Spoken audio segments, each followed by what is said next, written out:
नमस्कार दोस्तों, मैं हूं विजय विद्रोही। आप देख रहे हैं अनकट। तो मौका तो था आईएनएस विक्रांत युद्धपोत को भारतीय नौसेना के बेड़े में शामिल करने का, लेकिन प्रधानमंत्री वहां भी राजनीतिक भाषण देने से नहीं चूके। उन्होंने एक बार फिर कहा कि देखिए, भ्रष्टाचारी एक साथ इकट्ठे हो रहे हैं, मंसूबे बना रहे हैं, इनकी खिचड़ी पकने की योजना बन रही है, ये सब एक हो रहे हैं मुझे हटाने के लिए, चुनौती देने के लिए। ये बात प्रधानमंत्री नरेंद्र मोदी ने कुछ दिन पहले लाल किले से भी कही थी, 20 दिन पहले, करीब 15 अगस्त को। तो 20 दिन के अंतराल में 2 बार इतना एम्फेसिस के साथ ये बात कर रहे हैं, तो क्यों कर रहे हैं? क्या उनको वास्तव में लग रहा है कि विपक्ष एक हो रहा है? खासतौर से उस दिन की बात करें जिस दिन वो भाषण दे रहे थे, उसके एक दिन पहले ही पटना में केसीआर आकर नीतीश कुमार से मिले थे। वहां पर जो बैनर पोस्टर भी लगाए गए थे कि पहले प्रदेश अब पूरा देश, और फिर जो बातें हुई, और उसी दिन शरद पवार का भी बयान आया कि विपक्षी पार्टियों को मिलकर एक कॉमन मिनिमम प्रोग्राम बनाना चाहिए। यानी ये बात तभी कही जाती है जब मूल रूप से सिद्धांततः किसी बात पर कोई सहमति हो रही हो। तो क्या एक बड़ा सवाल उठता है जो विपक्ष भी उठा रहा है कि सारे जो भ्रष्टाचारी हैं वो विपक्ष में है, पूरा विपक्ष भ्रष्टाचारियों का है, और पूरा जो सत्ता पक्ष है यानी केंद्र सरकार है और जो बीजेपी है वो सब सदाचारियों की है। एक तरफ भ्रष्टाचारी है, एक तरफ सदाचारी है। क्या कुछ ऐसा है? प्रधानमंत्री मोदी चाहते हैं ऐसा हो जाए, 2024 के लोकसभा चुनाव इसी मुद्दे पर लड़ा जाए और जीता जाए कि एक तरफ भ्रष्टाचारी हैं, एक तरफ परिवारवादी हैं और दूसरी तरफ सदाचारी हैं। और ये भ्रष्टाचारी सदाचारियों को काम नहीं करने दे रहे, अच्छे काम नहीं करने दे रहे, और कहीं ना कहीं इनकी राह में, तरक्की की राह में रोड़ा अटकाते हैं, आम आदमी की राह में रोड़ा अटकाते हैं। क्या वास्तव में ऐसा है? आप अच्छी तरह जानते हैं कि अगर एडीआर की रिपोर्ट देखी जाए, एसोसिएशन फॉर डेमोक्रेटिक रिफॉर्म्स की, तो 2019 के लोकसभा चुनाव की बात करें तो इसमें 233 यानी 43%, 543 सांसद हैं, उसमें से 233 सांसद किसी न किसी आपराधिक मुकदमा उनके ऊपर है। यानी ये नैतिक रूप से भ्रष्टाचार है, आर्थिक रूप से भ्रष्टाचार है, राजनीतिक रूप से भ्रष्टाचार है। और इसमें भी 233 में से 159 ऐसे हैं, यानी 29% ऐसे हैं जिन पर गंभीर मामले हैं। गंभीर मामला होता है हत्या और रेप का। अब 2014 की बात करें तो 185 सांसद थे, 34% थे, जो बढ़कर 43% हो गए। तब 185 सांसद थे जिन पर कोई ना कोई आरोप था, और उसमें से 112 ऐसे थे जिन पर गंभीर आरोप था। अब हमने बात की भ्रष्टाचारी विपक्ष में है, सदाचारी सत्ता में है, तो आगे आप सुन लीजिए। भ्रष्टाचारी पार्टी कांग्रेस के 52 सांसदों में से 29, लोक जनशक्ति पार्टी के 6 के 6 जो कि सदाचारियों के साथ शामिल हैं, सब पर हल्के आरोप या गंभीर आरोप। बीएसपी के 10 में से 5 पर। जनता दल यूनाइटेड जो कल तक सदाचारियों के साथ थे, आज भ्रष्टाचारियों के साथ हैं, उनमें उनके 16 में से 13 सांसद। ममता बनर्जी फिर भ्रष्टाचारी, 22 में से 9 सांसद। सीपीएम भ्रष्टाचारी, 3 में से 2 सांसद। बीजू जनता दल 12 में से सिर्फ 1 सांसद। आप कहेंगे बीजेपी की तो बात ही नहीं, सदाचारियों के 303 सांसद है तो सभी के सभी सदाचारी होने चाहिए। जी नहीं साहब, 303 में से 116 ऐसे हैं जिन पर या तो गंभीर मामला है या फिर हल्का मामला है, लेकिन कोई ना कोई आपराधिक मामला दर्ज है। अब क्या करेंगे आप? एडीआर की आगे रिपोर्ट अगर आर्थिक रूप से भ्रष्टाचार की बात करें तो बताती है कि पिछले 17 साल में 15,000 करोड़ से ज्यादा पैसा सभी पॉलिटिकल पार्टियों के पास इकट्ठा हुआ, जिसकी कोई हिसाब किताब नहीं है। अननोन सूत्रों से आया, अननोन सोर्स से आया, यानी 2,000 रुपए से नीचे का, जिसमें चंदे देने वाले का नाम, पता, पर्ची काटने की जरूरत नहीं पड़ती। अभी हाल में एडीआर की एक और रिपोर्ट आई थी जिसमें मोटे तौर पर कहा गया था कि इलेक्ट्रोल बॉन्ड से जितना पैसा करीब 3,500-4,000 करोड़ के आसपास इकट्ठा हुआ, उसमें से 2,800 करोड़ के आसपास, यानी अधिकांश पैसा बीजेपी के पास चला गया। तो क्या कहा जाएगा इसे? अब पॉलिटिकली बात कर लेते हैं। आखिर प्रधानमंत्री को ये बार बार क्यों कहने की जरूरत पड़ रही है? एक मैंने वजह बताई कि वो चाह रहे हैं कि ये विमर्श स्थापित किया जाए, ये एक नैरेटिव हो चुनाव जीतने के लिए।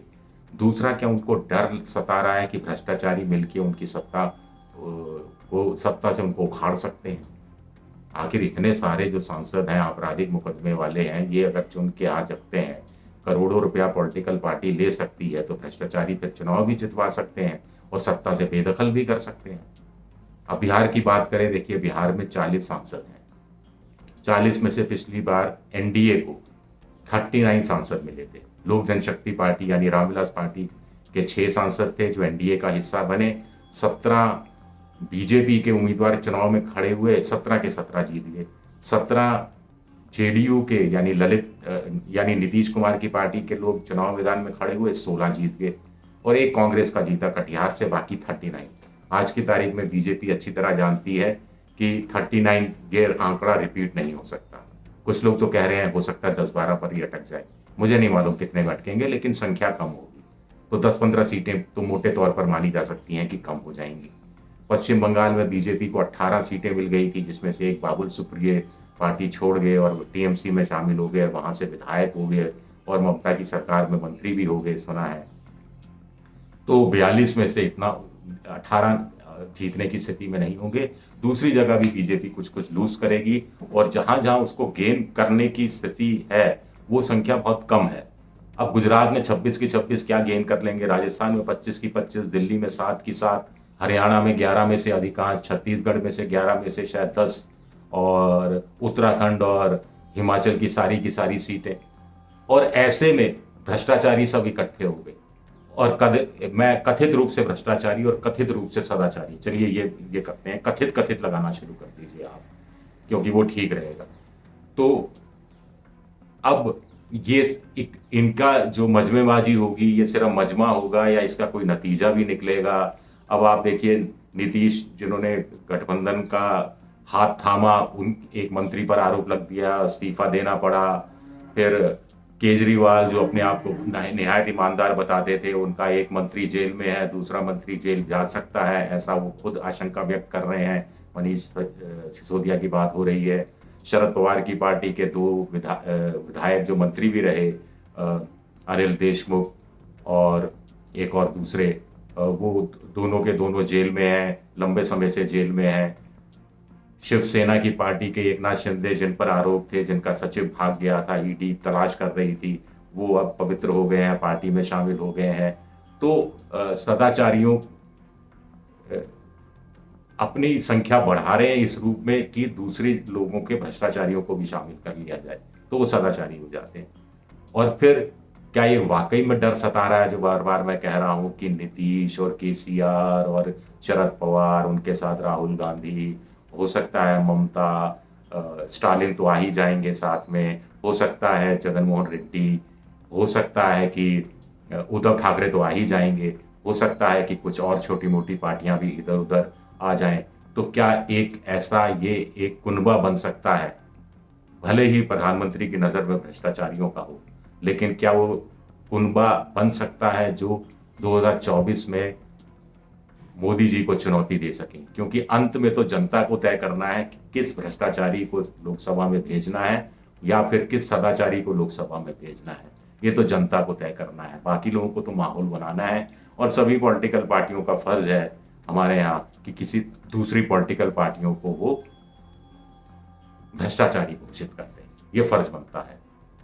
तो कुल मिलाकर बीजेपी का क्या प्लैंक यही है कि 2014 का चुनाव हिंदुत्व के दम पर जीत लिया, 2019 का चुनाव राष्ट्रवाद के दम पर जीत लिया, पुलवामा हो गया, उसका बड़ा फायदा मिला, और अब क्या 2024 का चुनाव भ्रष्टाचार और परिवारवाद के दम पर जीता जाएगा? और क्या विपक्ष को भी लग रहा है कि अब इस रूप में आक्रामक लड़ाई लड़ी जाए ताकि जनता के बीच में ये सेट कर दिया जाए, जैसा कि अरविंद केजरीवाल सेट कर रहे हैं कि ये सीबीआई, इनकम टैक्स, ईडी, ये सब के सब हथियार हैं और तंग करने का तरीका है, इसके अलावा कुछ भी नहीं है, कुछ हासिल नहीं होगा। जैसा कि केजरीवाल तो इसको पॉलिटिकल बना रहे हैं, बड़े स्मार्ट हैं। उन्होंने कह दिया कि साहब मनीष सिसोदिया पर जो सीबीआई की छापेमारी हुई उससे गुजरात में हमारा वोट बैंक 6% बढ़ गया, माहौल बनाने में क्या जाता है, और गिरफ्तारी हुई तो वोट बैंक कई गुना बढ़ जाएगा और सुपड़ा साफ कर देंगे बीजेपी का, कहने में क्या जाता है।